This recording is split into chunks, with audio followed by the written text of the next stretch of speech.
સમર્થ તો મેંગો તો હોય જ, તો આજે મેંગોમાં ફાલુદા એડ કરશું. તો એટલે બનાવશું mango falooda. Welcome to taste of kitchen. જો તમે હજી સબસ્ક્રાઇબ નથી કર્યું તો સબસ્ક્રાઇબ કરવાનું ના ભૂલો અને બેલ આઇકન પ્રેસ કરો નવા અને હેલ્ધી વિડીયોઝ માટે. સૌપ્રથમ આપણે ફાલુદાની સેવ બનાવશું. તો એના માટે મેં કોર્નફ્લોર લીધો છે અને એમાં આપણે પાણી એડ કરશું અને એની એક સરસ પેસ્ટ રેડી કરી લેવાની છે. આપણે સરસ રીતે આને હલાવી લેશું, લમ્સ ન રહે એવી રીતે.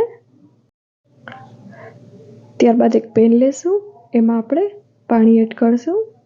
અહીંયા મેં 1 કપ પાણી લીધું છે અને 2 ટેબલસ્પૂન સુગર, અને ત્યારબાદ આપણે કોર્નફ્લોરની જે પેસ્ટ છે એ આપણે એડ કરશું અને સરસ રીતે આમ એક ધારું આપણે હલાવવાનું છે, એટલે આપણી સેવ સરસ બનશે.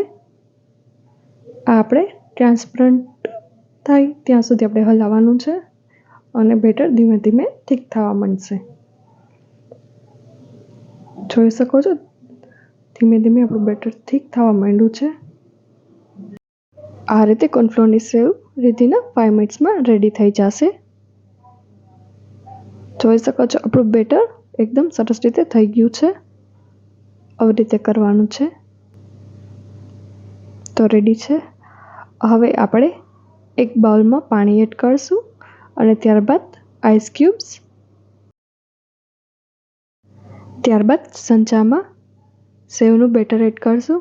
અહીંયા મેં સેવની ચારી લીધી છે, આવી રીતે ફિલ કરી લેવાનું છે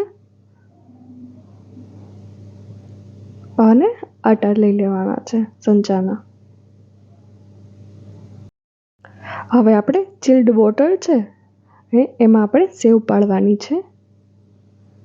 જોઈ શકો છો આપણી એકદમ પરફેક્ટ બની છે અને એકદમ છૂટી છૂટી રહેશે.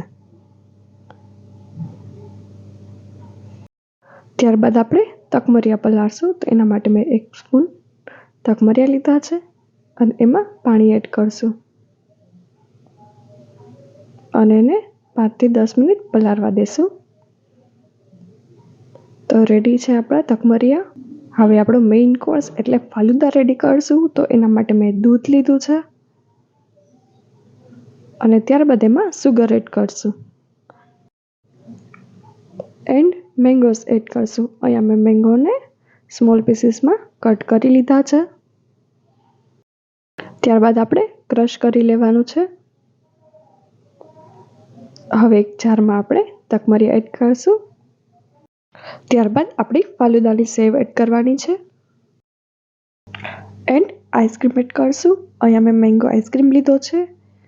ત્યારબાદ મેંગોસ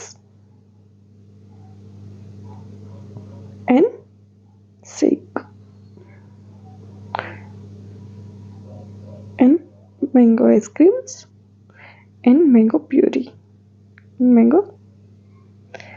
Our faluda is ready. Thank you for watching and subscribe for more healthy videos.